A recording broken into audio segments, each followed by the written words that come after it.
ಪ್ರಿಯ ನಿರೀಕ್ಷಕರೇ, ನಮಸ್ಕಾರ. ಬೀರ್ಬಲ್ನ ವಿಶೇಷ ಕಾರ್ಯಕ್ರಮಕ್ಕೆ ಆತ್ಮೀಯವಾದ ಸ್ವಾಗತ. ವೀಕ್ಷಕರೇ, ರಾಹುಲ್ ಗಾಂಧಿ ಮತ್ತು ಪೌರತ್ವ ತುಂಬಾ ದಿನದಿಂದ ಚರ್ಚೆ ಆಗ್ತಿರುವಂತಹ ವಿಷಯ ಇದು. ಇನ್ನೇನು ಮುಗೀತು ರಾಹುಲ್ ಅವ್ರ ಕತೆ, ಜೈಲೇ ಗತಿ ಅಂದ್ಕೊಳ್ಳುವ ಹೊತ್ತಿಗೆ ಏನಾದರೂ ಒಂದು ಟ್ವಿಸ್ಟ್ ಸಿಕ್ಕಿಬಿಡುತ್ತೆ.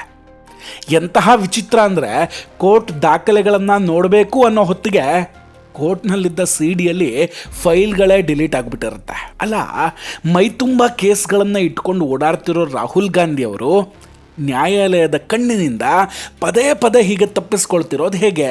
ಇದ್ದಕ್ಕಿದ್ದಂತೆ ಈ ಸಾಕ್ಷಿಗಳು ಕೋರ್ಟ್ನಲ್ಲೇ ಮಾಯ ಆಗೋದಾದರೂ ಹೆಂಗೆ? ದೂರುದಾರರ ಮೇಲೆಯೇ ದಾಳಿ ಮಾಡ್ತಿರೋದು ಯಾರು? ಇದೆಲ್ಲದರ ಬಗ್ಗೆ ಈ ವಿಡಿಯೋದಲ್ಲಿ ಡೀಟೇಲ್ ಆಗಿ ಮಾತಾಡ್ತಾ ಹೋಗ್ತೀನಿ. ವಿಡಿಯೋವನ್ನು ಕೊನೆವರೆಗೂ ಕೂಡ ಮಿಸ್ ಮಾಡಿದೆ ನೋಡಿ. ಇನ್ನೂ ಕೂಡ ನಮ್ಮ ಬೀರ್ಬಲ್ ಚಾನಲನ್ನು ಸಬ್ಸ್ಕ್ರೈಬ್ ಮಾಡಿಲ್ಲ ಅಂದರೆ ಈ ಕೂಡಲೇ ಸಬ್ಸ್ಕ್ರೈಬ್ ಮಾಡಿ ಹಾಗೂ ಬೆಲ್ ಐಕಾನನ್ನು ಕ್ಲಿಕ್ ಮಾಡಿ. ವೀಕ್ಷಕರ, ರಾಹುಲ್ ಗಾಂಧಿಯವರ ಪೌರತ್ವವನ್ನು ಪ್ರಶ್ನಿಸಿದಂತಹ ವಿಘ್ನೇಶ್ ಶಿಶಿರ್ ಕೋರ್ಟ್ ಮೆಟ್ಟಿಲೇ ಇರ್ತಾರೆ. ಕೇಸು ರಾಯ್ಬರೇಲಿಯ MP MLA ನ್ಯಾಯಾಲಯಕ್ಕೆ ಹೋಗುತ್ತೆ. ಡಿಸೆಂಬರ್ 5ನೇ ತಾರೀಕು ರಾಹುಲ್ ಗಾಂಧಿಯವರ ಪೌರತ್ವಕ್ಕೆ ಸಂಬಂಧಿಸಿದಂಗೆ ಪ್ರಕರಣದ ವಿಚಾರಣೆ ನಡೀಬೇಕಿತ್ತು.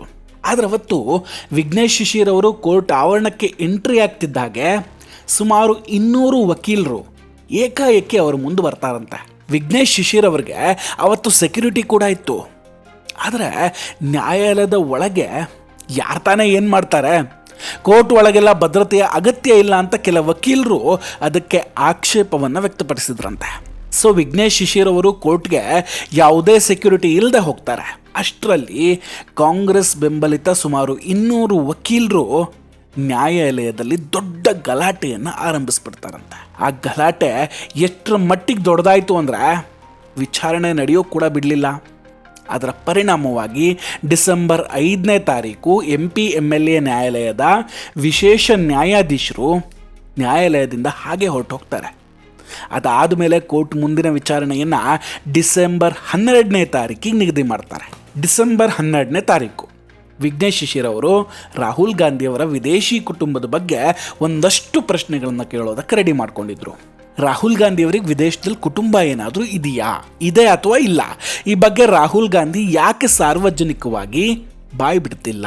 ವಿಘ್ನೇಶ್ ಶಿಶಿರ್ ಅವರು ಈ ಪ್ರಶ್ನೆಯನ್ನ ನ್ಯಾಯಾಲಯದಲ್ಲಿ ಕೇಳೋದಕ್ಕೆ ತಯಾರಿಯನ್ನು ಕೂಡ ನಡೆಸಿದ್ರು. ಜೊತೆಗೆ ಅವರು ರಾಹುಲ್ ಗಾಂಧಿ ಭಾರತದ ಪ್ರಜೆಯಲ್ಲ, ಬದಲಿಗೆ ಬ್ರಿಟನ್ನ ನಾಗರಿಕರು ಅಂತ ಸಾಬೀತುಪಡಿಸೋದಕ್ಕೆ ಬೇಕಾದಂತಹ ಎಲ್ಲ ದಾಖಲೆಗಳನ್ನು ಕೋರ್ಟ್ಗೆ ಸಲ್ಲಿಸಿರೋದಾಗಿ ಕೂಡ ಹೇಳ್ಕೊಂಡಿರ್ತಾರೆ.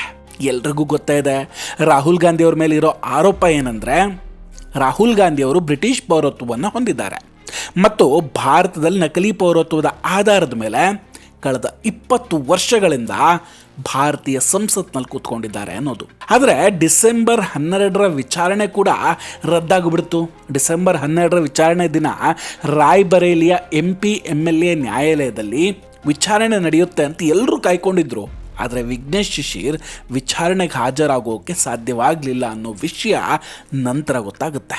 ವಿಘ್ನೇಶ್ ಶಿಶಿರ್ ಅವರು ಡಿಸೆಂಬರ್ 12ಕ್ಕೆ ರಾಯ್ಬರೇಲಿಯ MP MLA ನ್ಯಾಯಾಲಯಕ್ಕೆ ಬರಬಾರ್ದು, ವಿಚಾರಣೆಗೆ ಹಾಜರಾಗಬಾರ್ದು ಅಂತ ಒಂದು ದೊಡ್ಡ ಕುತಂತ್ರ ನಡೆಸಲಾಗಿತ್ತಂತೆ. ಅವರೇ ಹೇಳೋ ಪ್ರಕಾರ ನ್ಯಾಯಾಲಯದ ಹೊರಗೆ ಅವ್ರ ಮೇಲೆ ಹಲ್ಲೆ ನಡೆಸೋ ಕೂಡ ಸ್ಕೆಚ್ ಹಾಕಿದ್ರಂತೆ.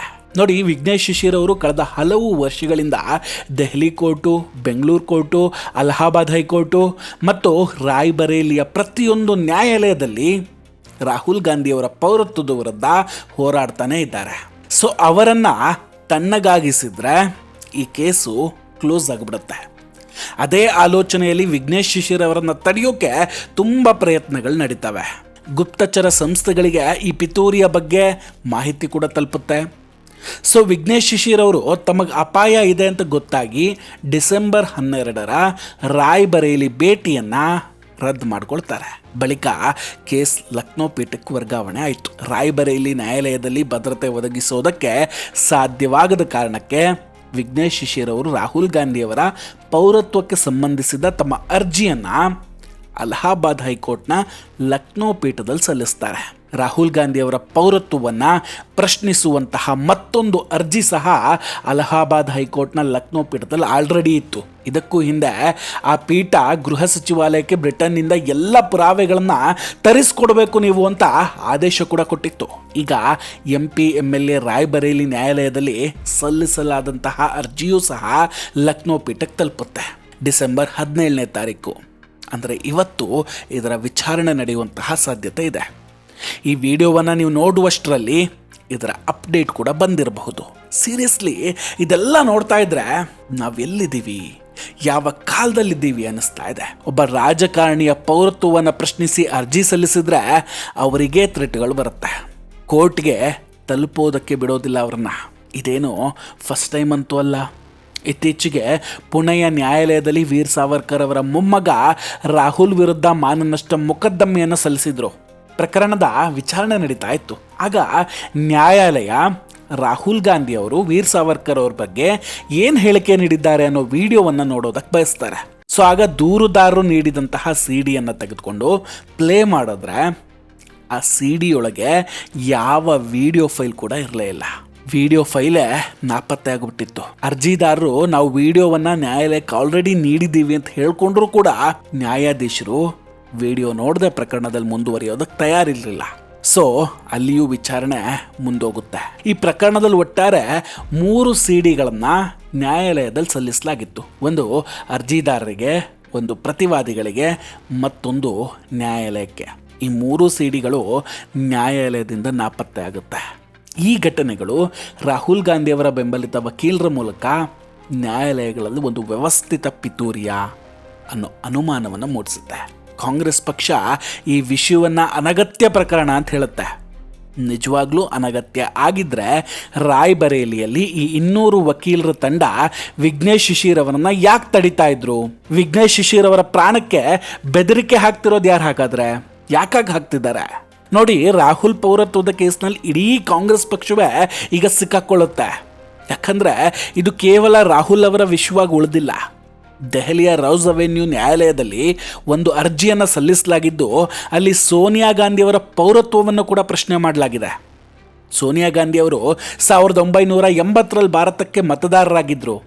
ಆದರೆ ಅವರಿಗೆ ಪೌರತ್ವ ಸಿಕ್ಕಿದ್ದು ಮಾತ್ರ 1983 ಏಪ್ರಿಲ್ ತಿಂಗಳಲ್ಲಿ. ಅಂದರೆ ಭಾರತದ ಪೌರತ್ವ ಇಲ್ಲದೇ ಅವರಿಲ್ಲಿ ಮತದಾನ ಮಾಡಿದ್ರು. ಯಾವುದೇ ಪುರಾವೆ ಇಲ್ಲದ ವ್ಯಕ್ತಿ 3 ವರ್ಷಗಳ ಮೊದಲು ಭಾರತದ ಮತದಾರ ಆಗಿರೋದು ಹೇಗೆ ಅಂತ ಪ್ರಶ್ನೆ ಮಾಡಲಾಗ್ತಿದೆ.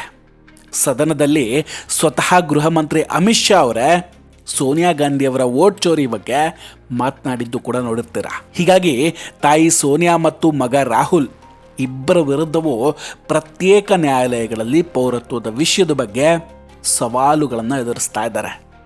ನೋಡೋಣ ಕೇಸ್ನಲ್ಲಿ ಮುಂದೆ ಯಾವ್ಯಾವ ಟ್ವಿಸ್ಟ್ ಸಿಗಬಹುದು ಅಂತ. ಹಿಂದಿನಂತೆ ಇಲ್ಲೂ ಕೂಡ ದಾಖಲೆಗಳು, ಸಾಕ್ಷಿಗಳು ಮಾಯ ಆಗುತ್ತಾ? ವೀಕ್ಷಕರೇ, ಇದರ ಬಗ್ಗೆ ನಿಮ್ಮ ಅಭಿಪ್ರಾಯ ಏನು? ದಯವಿಟ್ಟು ಕಮೆಂಟ್ ಮಾಡಿ ತಿಳಿಸಿ. ನಾವು ಕೊಟ್ಟಂತಹ ಮಾಹಿತಿಗಳು ನಿಮಗೆ ಇಷ್ಟ ಆಗಿದ್ದರೆ ದಯವಿಟ್ಟು ವಿಡಿಯೋವನ್ನು ಲೈಕ್ ಮಾಡಿ ಹಾಗೂ ಶೇರ್ ಮಾಡಿ. ಇನ್ನೂ ಕೂಡ ನಮ್ಮ ಬೀರ್ಬಲ್ ಚಾನಲನ್ನು ಸಬ್ಸ್ಕ್ರೈಬ್ ಮಾಡಿಲ್ಲ ಅಂದರೆ ಈ ಕೂಡಲೇ ಸಬ್ಸ್ಕ್ರೈಬ್ ಮಾಡಿ ಹಾಗೂ ಬೆಲ್ ಐಕಾನನ್ನು ಕ್ಲಿಕ್ ಮಾಡಿ. ನಮಸ್ಕಾರ, ಟೇಕ್ ಕೇರ್ ಆ್ಯಂಡ್ ಬಾಯ್ ಬಾಯ್. ಮತ್ತೆ ಭೇಟಿಯಾಗೋಣ. ಜೈ ಹಿಂದ್.